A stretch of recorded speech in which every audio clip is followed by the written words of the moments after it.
Tennessee's Josh Heupel is easily a top 10 coach in college football right now. And according to a recent coaching rankings list that was published, boy, there are some guys in front of him that shouldn't be even in the top 20. That and more is coming up now to Wednesday Locked On Vols.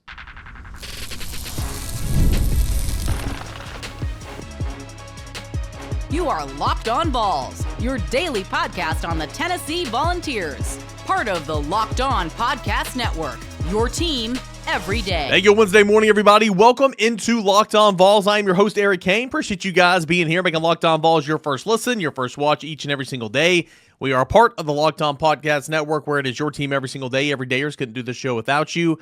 You know how it is. We are free and available wherever you get your podcasts, YouTube, and of course, wherever you listen, Apple, Spotify, all that good stuff. Today's episode is brought to you in part by our friends over at Game Time. You can download the Game Time app, create an account, put in the promo code LOCKEDONCollege.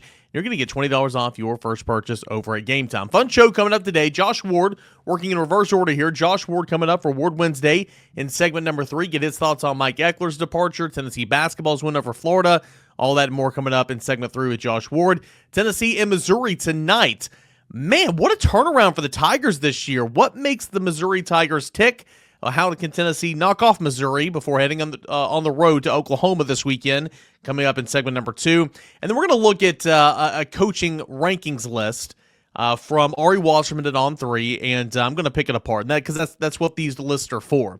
All that and more coming up on a Wednesday Locked On Vols. All right, so I know Ari Wasserman, good guy. Talked to him several times. Works for On3. He works with Andy Staples, and it's one of the national shows and all that.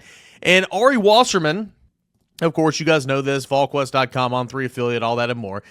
Does not mean I'm going to, hide behind some of the atrocious rankings that he has in this list, but you make these lists in January, then you redo them after spring practice, then you redo them again heading into the season. You make these lists a couple times throughout the offseason, and it's for people like me to pick them apart. And I understand list season kind of gets a bad rap, but hey, it's 1st of February, and this is the football podcast, so this is what we're going to do. Take a look at this list here. Top 25 college football coaches per On3's Ari Wasserman. Some expected names up top. If you're watching on YouTube right now, you see this list. And, of course, credit the On3 graphics department for making this work. Number 1 up top is Kirby Smart. All right. And, that's the leader of the clubhouse. Number 25 is Matt Campbell. And then Josh Heupel comes in at number 10. First and foremost, if I said Josh Heupel, a top 10 coach, I think we could probably all, I know this is a Volunteers podcast, but I think we could probably all come to an agreement that, yeah, that sounds right. 2 double-digit win seasons, his first 4 on the Hill, college football playoff appearance this year, one of 3 SEC teams to make the field. Okay, he's coached 3 SEC Player of the Years. All right, the list goes on and on and on, and we can continue to rattle off those, and we will. But I think we could all agree that Josh Heupel is probably a top 10 coach. Now, according to this list from Ari Wasserman, let's nitpick here. All right, Kirby Smart at 1 makes sense. Ryan Day coming off the national championship. Okay, number 2. Dan Lanning, Oregon was thought to be the best team in the country all year long. He's got a proven track record. All right, Steve Sarkisian, he's truly rebuilt Texas. Texas is back, okay? It's made a couple different college football playoff appearances here, was in the SEC title game this year. It's hard to argue. Marcus Freeman comes in at number 5 on his list, and, well, Notre Dame just had a national championship appearance, and I will continue to reiterate, and I'm not trying to say that it was super, super easy, but Notre Dame's half of the bracket was considerably easy compared to that of what Ohio State had to go through with Oregon and Tennessee and so on and so forth. But nonetheless, it was a national championship appearance, maybe still a scotch, if you will, too high, but I'm willing to accept Marcus Freeman there at number 5. Dabo Swinney at number 6. Now, Dabo Swinney gets a bad rep, and a lot of time deservingly so, man. He kind of can't get his foot out of his mouth sometimes, and as a man, I agree with everything he stands with, and that's fine. I respect Dabo Swinney. As a football coach and some of the things he says to the media, dude, shut up. Just shut your mouth, man. Clemson once upon a time had a grip on the college football landscape. They were number 1. They were the top, right? It was Clemson, Alabama, and Clemson has gone down considerably since then, but Clemson, kind of like Texas, trying to come back a little bit. It snuck in as a 3-loss team. It snuck into the college football playoffs, which was fair because you took down SMU. You won your championship. You got in there, okay? And, what you did, nearly, take it to Texas there, or at least coming back.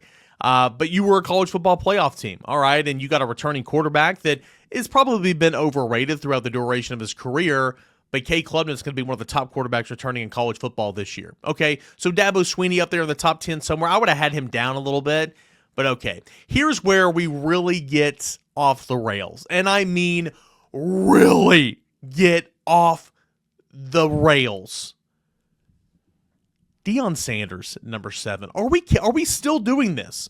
Are we still doing this? It is cool that Primetime is coaching. It is cool that Deion Sanders is right in the smack dab middle of the college football landscape. I like it, okay? I like Deion Sanders personally. I have no issue. But what are we doing? Like, has he done a fine job at Colorado? Sure, but overall, he has a 13-12 record in 2 seasons. His first season, he coached a 4-8 ball club. His second season, sure, they won 9 games. That's solid. That year 2, that's a good progression. But 13-12, 1 bowl appearance, and it was a loss, okay? What on earth are we doing? Yes, you coached a Heisman Trophy. Yes, you coached a consensus All-American. That is great. But 13-12, are we serious right now? What on earth, on God's beautiful green pastures, green earth, are we doing having Deion Sanders ranked number 7 on this list? That is atrocious. Oh my goodness. Deion Sanders should be back towards, the back half of, 15 and beyond, in my opinion. Again, I'm glad Deion Sanders is coaching in college football. I think it's good for college football. I think he's done a fine job over there. Is he the number 7 ranked coach in America right now? No chance in hell. What are we doing? Oh my goodness. You see this all over the place. Not just this specific list from Ari at On 3. You see it all over the place. But let's move on. Deion Sanders, number 7, just a train wreck right there. Kyle Whittingham, respectable. His tenure overall, fantastic. I will say this, however. His last 2 seasons have not all been that great. 8-4 was the regular season record, and then had a losing Las Vegas Bowl in 2023. So he finished 8-5. This past season, he was 5-7. Didn't even go to a bowl. 5-7. Now, he has certainly won a lot of games. He has a 167-86 record at Utah. He won 10 games from 21 to 22. Won 11 games in 2019. 2023-2 record, but of course that season really just shouldn't count. He's done a fine job throughout his career, but the last 2 seasons have been a little bit rough. So why is Kyle Whittingham still at number 8? I don't know. Kalen DeBoer, I mean, his first season in Alabama was okay. 9-4 was the record. That's fine. He had a fantastic run at Washington. I recognize that.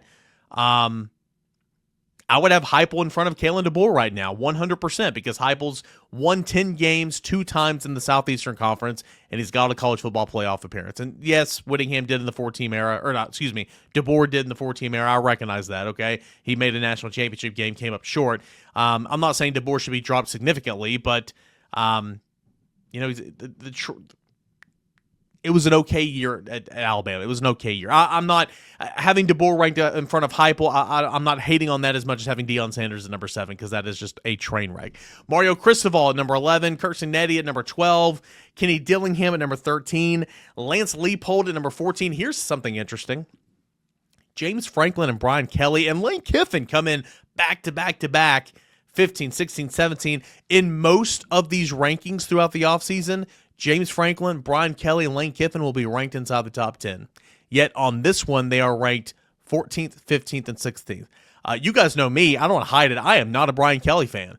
But he has coached a couple Heisman Trophy winners. I think he's done less with more than anybody in America. But should he be this low on the list? Maybe. James Franklin, I understand. I think he's severely overrated. His record versus top 5 opponents in his career is 1-15. He has 4-20 against top 10 teams. So I understand James Franklin's a bit overrated. I recognize that. But for the longest of times, he coached in a division that was arguably, right up there with the SEC West as one of the in SEC East here of late, one of the toughest divisions in all of college football. Lane Kiffin, what he did the last couple of years at Ole Miss, I know he just missed the playoffs this year, but what he's doing at Ole Miss right now with that program, with that history, it's probably a little bit too low. Brett Bielema at number 18. Sharon Moore's on this list at 19, and my question would be simply why?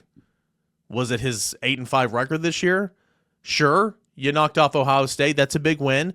Sure, you knocked off Alabama in a meaningless bowl game. Okay, that's cool. But are we giving him credit for it? And maybe so. Some of the games that he coached for Jim Harbaugh last year, that's fair. But in a one-year run so far, 8-5 is the record. Why is Moore even on this list? Kirk Ferentz at 20 because you got to have him on some type of list. Bill Belichick, who has not coached a football game in the college realm ever, comes in this list at number 21. I understand Bill Belichick, arguably the greatest coach of all time, football, but it seems just kind of weird. Lincoln Riley down the list a little bit. That's fair. Brent Venables, why is Brent Venables on this list at 23? And then Matt Campbell at 25. So again, I know, what are we doing with Deion Sanders at number 7? And Josh Heupel, I think, should at least, at minimum, Josh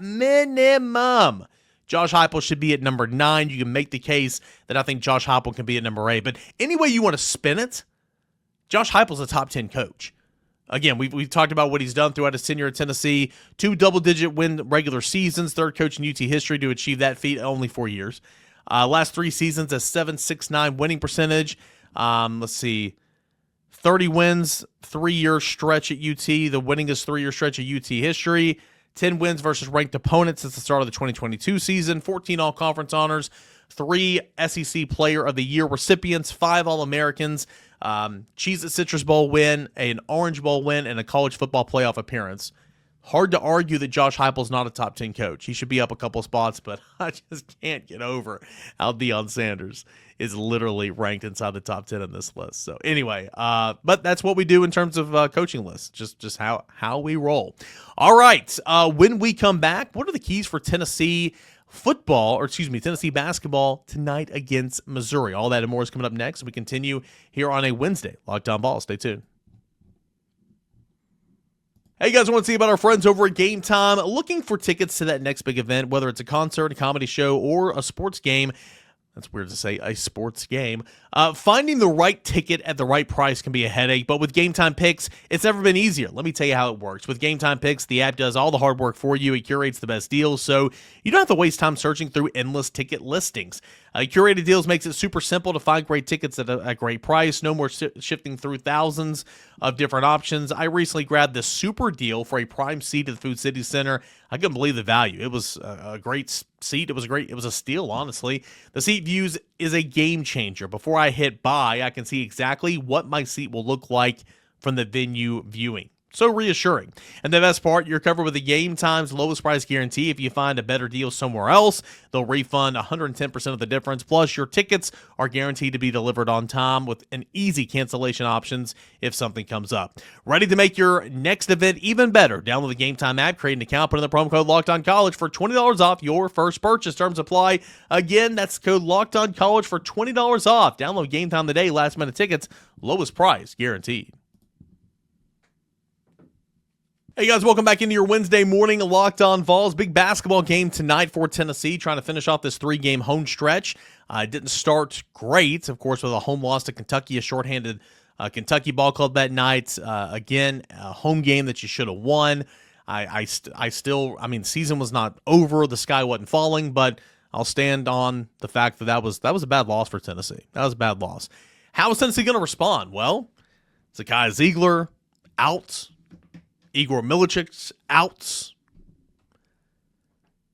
7 scholarship players was all Tennessee had. And, number 5 Florida comes rolling into town. And what does Tennessee do? Tennessee beats them by 20. Runs away with it in the second half. A 9-0 spurt there to begin the second half. And, man, Tennessee, what an impressive showing for the Volunteers. And that's kind of where we stand now. Entering tonight's game, Missouri comes to town before Tennessee hits the road to take on the Sooners in Norman on Saturday. So, Missouri, what a turnaround this year, right? I mean, I'm not going to act like I've been watching Missouri basketball because why would I watch Missouri basketball? But I do know that they were one of the worst basketball teams in the country last year. I think that record, I wrote it down here, 8-24 last year, over in Southeastern Conference play, 0-18. And now you flip the script to this year, you are 17-4. You're 6-2 in Southeastern Conference play. You are ranked right around top 15, 15 in one poll, 16 in another poll. How about Missouri in that turnaround? So this is obviously going to be a challenging game. Tennessee comes in ranked number 4 in the country, moved up 2 spots after the win against Florida, 18-4, 5-4 in SEC play. Missouri's coming off an 88-61 win at Mississippi State. Just dismantled the Bulldogs. I mean, Tennessee won convincingly as well, but 88-61 just beat them down. Did Missouri on the road at Mississippi State, a pretty decent Mississippi State team on Saturday. They've won 2 straights. They also took down Ole Miss prior to the Mississippi State game. Of course, Tennessee coming off a win over Florida. Before that, it was losers of 3 of their last 4. Losses on the season for Missouri: lost to Memphis earlier in the year, lost to Illinois, lost to Auburn, and then lost to Texas. Of course, Auburn and Texas, pretty good ball clubs. Auburn specifically, pretty good ball club. And 3 players right now are currently averaging double figures in scoring. So it's a team that's not necessarily shooting the lights out of the gym, but it is a much better offensive basketball team than it is a defensive basketball team. According to the offensive efficiency ratings over at KenPom, Tennessee offensively ranked number 38 in the country. That's about where you'd expect it to be, right? You have Missouri that is ranked number 13. So just outside the top 10, respectable number, pretty decent ball club, but defensively not very good. Not as bad as Kentucky was defensively, but Tennessee, back up there to the number 1 ranked defensive efficiency rating in the country. Tennessee's defense, number 1. Whereas Missouri is at number 44. So, again, we talk about this all the time, heading into a basketball game coming up over the weekend or coming up in the midweek. Tennessee's defense is going to be the story. It's going to be the offensive story for the other team, kind of good on good, right? I'm not going to say best on best because I don't think these matchups warrant that, but 1 defense versus number 13 offense should be decent there. Tennessee's number 4 in the net. Missouri's number 21. Tennessee's number 4 in KenPom. Missouri is number 23. Quad 1 wins. Tennessee's 5-4. Missouri is 4-4. Quad 2 wins, both undefeated. Tennessee and Missouri, in fact, both 13-0. So, again, this should be a game that Tennessee wins at home. Again, of course, KenPom has Tennessee, a 79% chance of victory. KenPom predicts this game to finish 71-62 in favor of Tennessee. So that's good to know heading into the matchup that Tennessee is expected to win. At the time of this recording, the FanDuel line has not dropped yet, okay? So I would expect that line to be somewhere around probably 7, 8, I would assume. We'll see exactly what that is. ESPN's matchup predictor gives Tennessee an 83.2% chance of victory. So this should be a win for Tennessee, but of course we know how sometimes Tennessee is. If the shots aren't falling, boy, do you not just need a good defensive effort, you need sometimes an elite defensive effort. Shots got to fall. I'm excited to see what Zakai looks like back in the fold. I know a lot of people are saying that Tennessee looked more free, looked more open when they weren't slowing it down, trying to set up a half-court offense. They were just kind of playing ball. I've even heard some conversations on is Tennessee better without Zakai Ziegler. Again, I haven't heard much of that, but clearly Tennessee is not a better basketball team without Zakai Ziegler. What he brings on the defensive end is incredible. What he brings from a leadership standpoint is incredible. What he brings, with the ball in his hand sometimes. He doesn't need to be shooting 10 times a game. I recognize that, but I don't hate him with the ball in his hands at all, and I love him harassing the backcourt players from every single team that Tennessee faces. So I'm intrigued to see what Zakai looks like back in the fold. Igor as well. But more than anything, I want to see Chaz continuing to shoot the ball well from 3. I want to see Jordan Gainey being assertive. I want to see him taking shots. And I want to see some of these role players. I want to see Dubar continuing to ignite some sparks every now and again. I want to see Felix on the boards, big in that regard, and so far and so on and so forth. So game coming up tonight against Missouri, 7 o'clock. It'll be at Food City Center, be televised on the SEC Network. You can hear it on the Vol Radio Network as well. Appreciate you guys for tuning in and listening, and some of you guys might tune in only on Wednesdays for this next guest, Josh Ward. What does Josh Ward think about the departure of Mike Ekeler, and where does Josh Ward think that Josh Heupel, where does Josh Ward think Josh Heupel is going to go to fill that coaching void? All that and more coming up next for a little Ward Wednesday right here on Locked On Vols.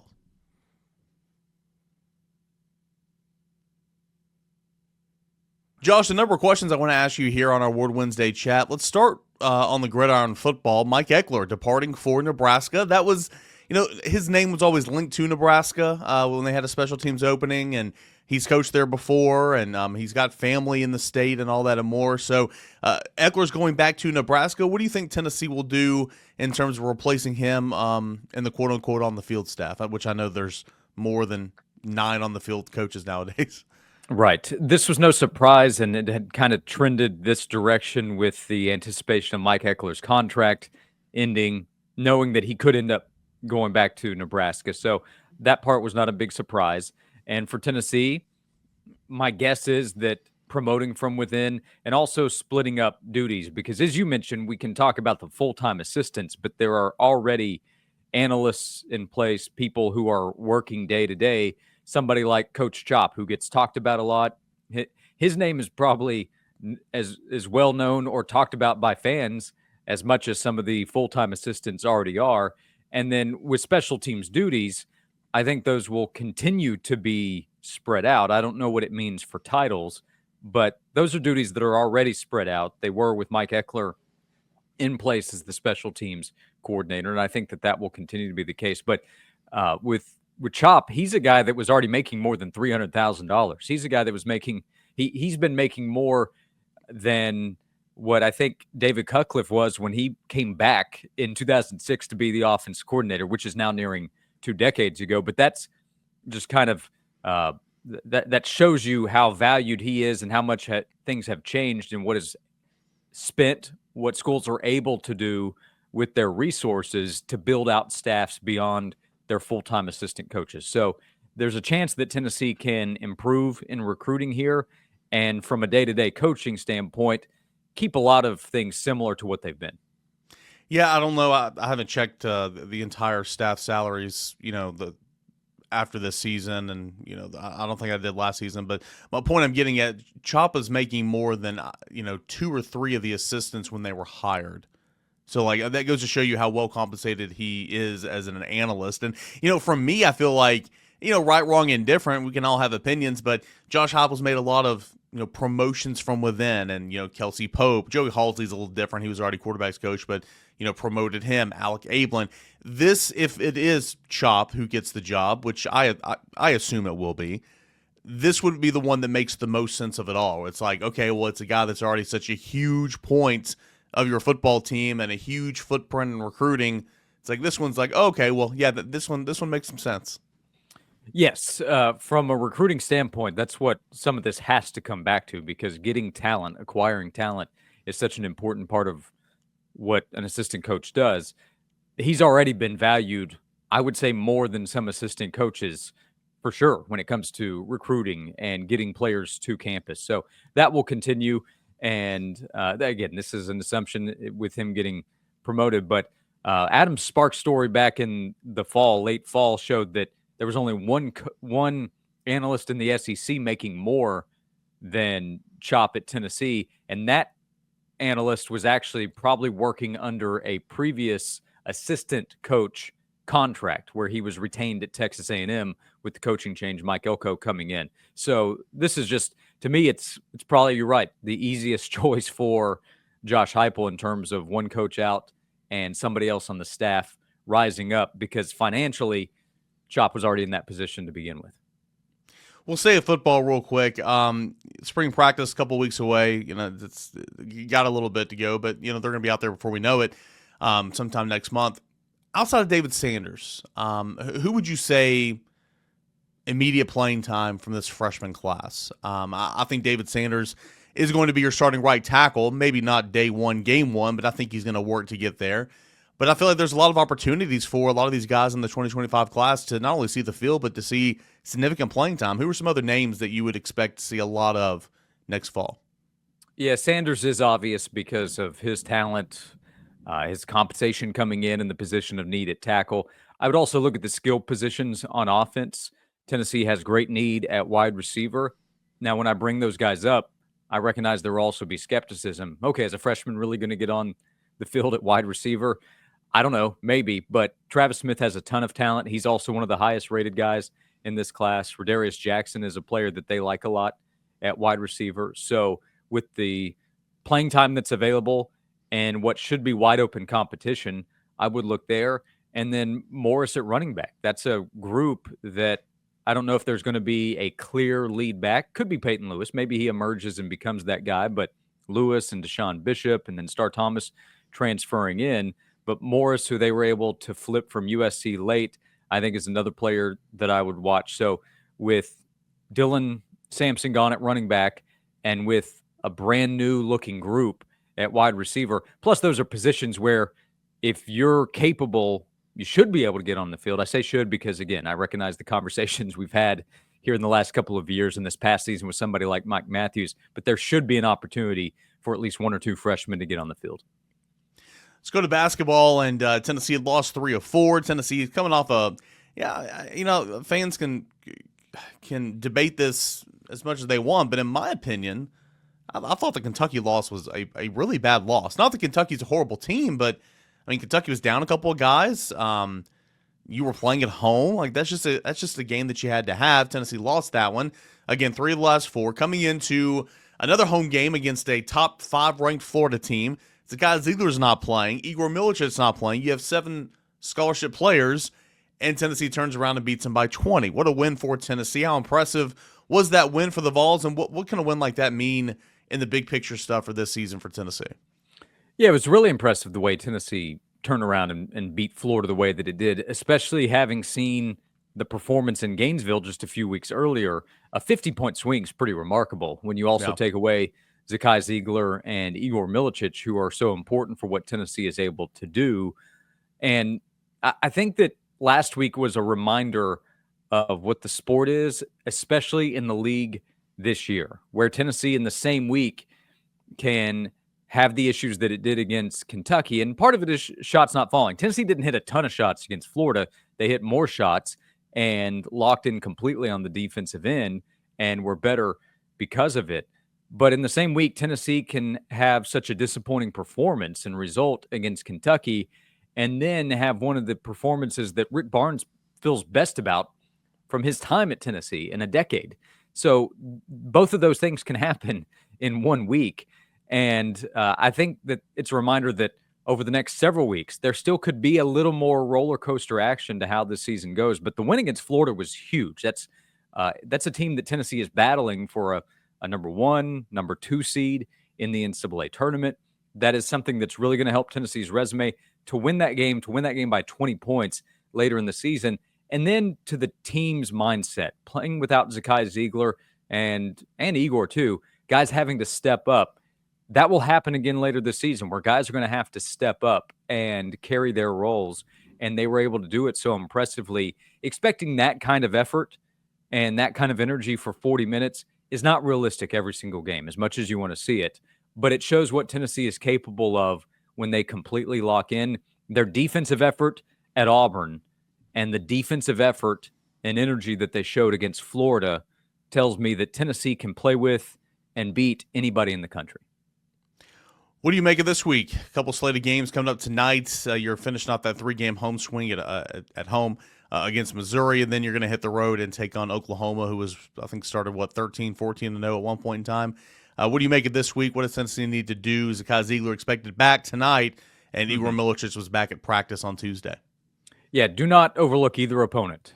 Missouri is probably the most impressive team from where the preseason expectation was to what we've seen to this point, with a win against Florida, the win against Kansas earlier in the season, last week beating both Mississippi schools and beating up on Mississippi State. Dennis Gates' team is going to come in ready, and they're not going to be afraid playing on the road, and Tennessee's coming off this really impressive win. It would be a huge letdown to turn around and drop one at home when they have 3 straight in Knoxville. Already lost to Kentucky. Tennessee needs to get a win at home, and I think the Vols probably will, and then go to Oklahoma and be ready.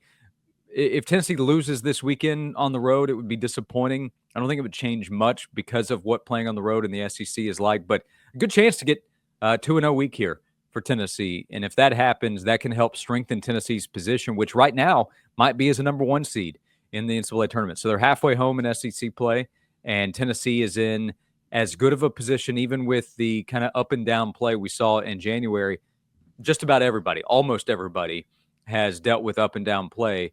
So I think Tennessee's in a great position and should feel really good about where it is here in the final month before we get to the postseason conversation. Hey, Josh, last thing out the door, I wanted to give a shout-out to your guy, my guy back in the first quarter days, and then, of course, Tyler and Will and Josh and Heather, and now, Josh and Swain joined you guys every single week during basketball season. Ron Slay going to be inducted into the Tennessee Sports Hall of Fame. It's pretty cool. Quite the honor there for Ron Slay. I love it. Ron is the best. He is a gift to all of us with the energy. Talk about the word energy. He actually provided some in the Florida game because he voiced a video talking about the changes at Food City Center, and then they used his voice in some out-of-timeout situations.